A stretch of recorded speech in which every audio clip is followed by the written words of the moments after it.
라파엘이라는 화가가 있었는데요. 이 화가가 생애 마지막 그린 그림이 바로 변화산 사건이라는 작품입니다.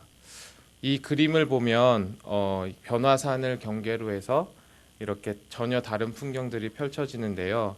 우선 변화산 위에는 예수 그리스도께서 영광을 받으시고 계시고 그 좌우에는 모세와 엘리야가 있습니다. 그리고 그 모습을 보면서 주저앉아서 놀란 듯한 그런 베드로와 야고보와 요한 세 제자들의 모습이 있습니다. 이와는 대조적으로 변화산 아래에는 사람들이 시끌벅적하고 분주한 모습입니다. 자세히 보면 예수님의 나머지 제자들이 그 아이를 들고 있는 한 남자와 씨름을 하고 있는 모습을 보여지는데요. 그를 둘러싼 사람들이 또 함께 있습니다. 그들이 귀신을 쫓아내려고 애쓰지만 결국 실패하는 모습입니다. 이 그림만 봐도 베드로가 산 위에서 머물고 싶다 한 그 고백이 충분히 공감이 됩니다. 현실을 벗어나서 예수님의 그 영광에 영원히 머물고 싶다는 것이죠. 그러나 이것은 이것은 우리 모두의 마음일 것입니다. 그러나 예수님은 산 위에 머물고 계시지 않았습니다. 하늘의 보좌에 머물러 계시지 않았습니다. 예수님은 오늘 현실을 살아가는 우리들을 찾아오셨습니다. 그들에게 복음을 전하시고 그들에게 필요한 것들을 채워주시고 그리고 사람들의 아픔을 치유하기 위해서 이 땅 가운데 오셨습니다. 그래서 예수님은 세 제자들과 함께 변화산을 내려오셨습니다. 사람들과 제자들이 애쓰고 있는 그 현장에 예수님께서 오셨습니다. 그리고 귀신 들린 아이와 그리고 그 부모를 맞닥뜨리게 됩니다.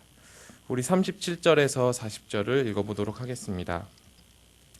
이튿날 산에서 내려오시니 큰 무리가 맞을새 무리 중 한 사람이 소리질러 이르되 선생님 청하건대 내 아들을 돌보아 주옵소서. 이는 내 아들이니이다. 귀신이 그를 잡아 갑자기 부르짖게 하고 경련을 일으켜 거품을 흘리게 하며 몹시 상하게 하고야 겨우 떠나가나이다. 당신의 제자들에게 내쫓아 주기를 구하였으나 그들이 능히 못하더이다. 귀신 들린 아이는 마치 다른 본문을 보면 간질이 걸린 아이처럼 그렇게 힘겨운 상황이었습니다. 고대 유대 시대 때에는 이 간질은 사람들을 황폐화시키면서 고치기 매우 어려운 병으로 알려져 있었는데요. 마치 요즘의 코로나 바이러스처럼 사람들에게 공포의 대상이었습니다. 아이는 귀신에게 사로잡혀서 경련을 막 일으키면서 몸을 떨면서 땅에 넘어집니다. 그리고 입으로는 거품을 흘리면서 이를 갈고 몸이 뻣뻣하게 굳어집니다. 귀신은 소년의 몸 안에서 파괴적인 힘을 행사하면서 그 몸이 몹시 상하도록 만듭니다. 이것은 매우 공포와 그리고 고통을 가져다 주었을 것입니다.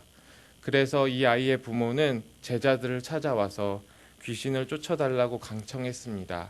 그러나 제자들은 쫓아내지 못했습니다. 이러한 전후 사정을 들은 예수님께서는 제자들을 꾸짖으십니다. 믿음이 없고 패역한 세대여, 내가 얼마나 너희와 함께 있으며 너희에게 참으리요. 내 아들을 이리로 데리고 오라 말씀하셨습니다. 예수님의 책망입니다. 마가복음과 그리고 마태복음을 보면 이렇게 예수님께서 그 귀신을 쫓아내신 후에 그리고 제자들이 와서 예수님께 우리는 왜 쫓아낼 수 없었을까요? 이렇게 하면서 묻는 장면이 나옵니다. 그러자 예수님께서는 마태복음에서는 너희들이 믿음이 작은 까닭이다 말씀하셨고 마가복음에는 기도 외에는 다른 것으로 이런 종류가 나갈 수 없느니라 말하시면서 기도에 대해서 언급하셨습니다. 그리고 누가복음에서는 믿음이 없고 패역한 세대라고 칭하셨습니다. 예수님과 제자들의 능력의 차이는 바로 믿음에 있었습니다. 제자들은 예수님과 함께 다니면서 수많은 치유 사건들과 그리고 귀신을 쫓아내는 축기 사건을 경험했음에도 불구하고 그 안에는 믿음이 부족했습니다. 어떤 믿음일까요? 패역하다라는 말은 다른 번역본을 보면 삐뚤어지다라는 말입니다. 제자들은 예수님과 영적인 진리에 대해서 올바른 시선이 아니라 왜곡된 인식을 가지고 있었다는 것입니다. 다시 표현하자면 예수님의 제자들이 귀신을 쫓아내지 못한 이유는 예수님에 대한 왜곡된 영적인 인식이 있었고 예수님이 어떤 분이신지에 대한 올바른 믿음이 없었기 때문입니다. 이 말을 바꾸면 이렇게도 말할 수 있을 것 같습니다. 만약 예수님이 어떤 분이신지 그리고 어떤 영적인 권세를 가지신 분인지 올바른 인식과 믿음이 있었다면 제자들은 귀신을 내어 쫓을 수 있었다는 것입니다. 다시 말해서 우리에게는 믿음 안에서 주어지는 영적인 권세가 있다는 것입니다. 오늘날 세상과 우리의 현실을 바라보십시오. 온갖 문제와 아픔과 깨어짐과 분열 등 부정적인 현실들이 우리 앞에 놓여져 있습니다. 이것들이 다 어디서 나왔을까요? 물론 모든 어려움과 육체적인 그리고 정신적인 어려움들을 다 사단에게 떠넘길 수는 없을 것입니다. 대부분의 문제의 원인은 우리에게 있습니다. 그러나 분명한 것은 무엇이냐면 사단도 일하고 있다는 것입니다. 데살로니가 전서 2장 18절은 이야기합니다. 그러므로 나 바울은 한 번, 두 번 너희에게 가고자 하였으나 사탄이 우리를 막았도다. 공중의 권세 잡은 자, 사탄의 권세가 아직도 세상 가운데 영향을 주고 있다는 것입니다. 그러나 우리 그리스도인들은 이런 사탄을 두려워하지 않습니다. 우리에게는 사탄보다도 더 큰 권세를 지니신 분이 계시기 때문입니다. 우리 42절에서 45절을 읽어보겠습니다. 올 때에 귀신이 그를 거꾸러뜨리고 심한 경련을 일으키게 하는지라 예수께서 더러운 귀신을 꾸짖으시고 아이를 낳게 하사 그 아버지에게 도로 주시니 사람들이 다 하나님의 위엄에 놀라니라. 그들이 다 행하시는 모든 일을 놀랍게 여길세 예수께서 제자들에게 이르시되 이 말을 너희 귀에 담아두라. 인자가 장차 사람들의 손에 넘겨지리라 하시되 그들이 이 말씀을 알지 못하니 이는 그들로 깨닫지 못하게 숨긴 바 되었음이라. 또 그들은 이 말씀을 묻기도 두려워하니라. 예수님께서는 제자들조차 하지 못했던 귀신을 꾸짖으시면서 내어 쫓으셨습니다. 그러자 사람들은 다 하나님의 위엄에 놀랐습니다. 사단은 하나님의 권세에 비할 바 되지 못합니다. 하나님께서 명하시면 쫓아서 내어 쫓을 수밖에 없는 그런 존재입니다. 그리고 예수님은 귀신을 쫓아내신 후에 인자가 장차 사람들의 손에 넘겨지리라 말씀하셨습니다. 왜 예수님께서는 사람들로 하여금 그리고 제자들로 하여금 하나님의 위엄을 보이신 후에 이 자신이 고난받을 것을 말하셨을까요? 변화산에서 하나님은 또 예수님의 정체성에 대해서 말씀하셨습니다. 예수님은 자신이 예루살렘에서 죽어야 될 것이라 말씀하시고 영적인 고통으로 힘겨워하는 그들을 향해서 찾아오셨습니다. 그리고 오늘 본문에서 자신이 걸어가야 할 길에 대해서 말씀하셨습니다. 그 길이 바로 무엇일까요? 바로 귀신과 사단에 붙잡혀 있는 그리고 죄와 사망에 붙잡혀 있는 우리를 자유케 하는 길입니다. 그 일을 위해서 예수 그리스도께서는 십자가에 죽으시고 3일 만에 다시 사심으로 사단의 권세를 무력화시키셨습니다. 그리고 우리는 하나님의 권세 아래 놓이게 되었습니다.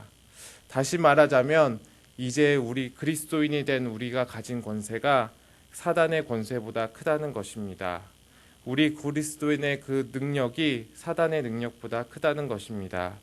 우리의 권세는 예수 그리스도, 만왕의 왕이시고 만주의 주가 되시는 그 그리스도로부터 온 권세입니다.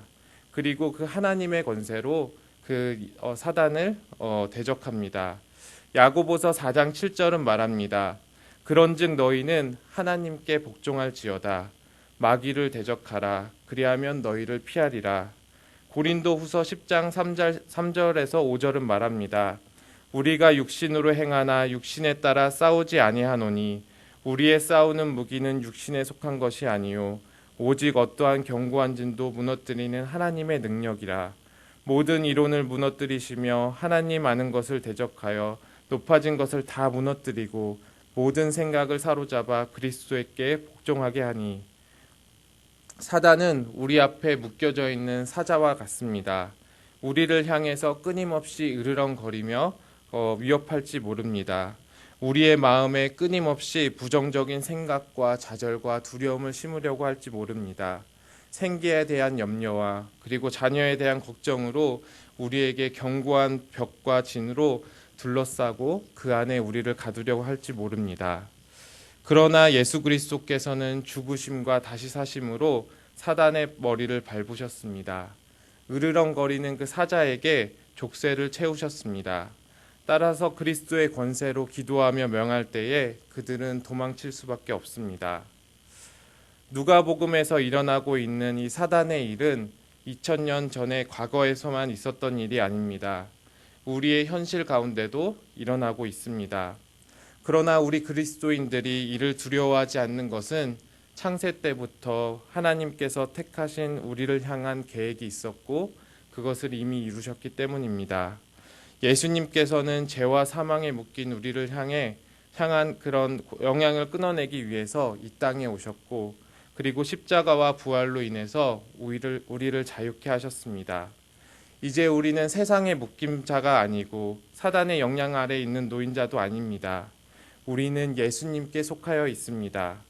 우리는 예수님께서 하신 것처럼 그리고 예수님의 제자들이 한 것처럼 예수의 이름으로 사단의 권세를 대적할 수 있습니다. 그리하면 그들은 떠나갈 것입니다. 사랑하는 성도 여러분, 여러분을 둘러싼 부정적인 영향들이 있다면 예수 그리스도의 이름으로 선포하며 물리치며 나아가십시오. 예수님이 어떤 분인지를 알고 아는 그 믿음으로 그리고 그분을 신뢰하는 그 기도로 그리고 예수님과 나를 잇는 올바른 영적인 그런 인식으로 주님이 주신 승리한 삶 그리고 영광의 삶을 바라보면서 오늘 하루를 살아가시기를 예수님의 이름으로 축원합니다. 아멘. 우리 함께 기도하겠습니다.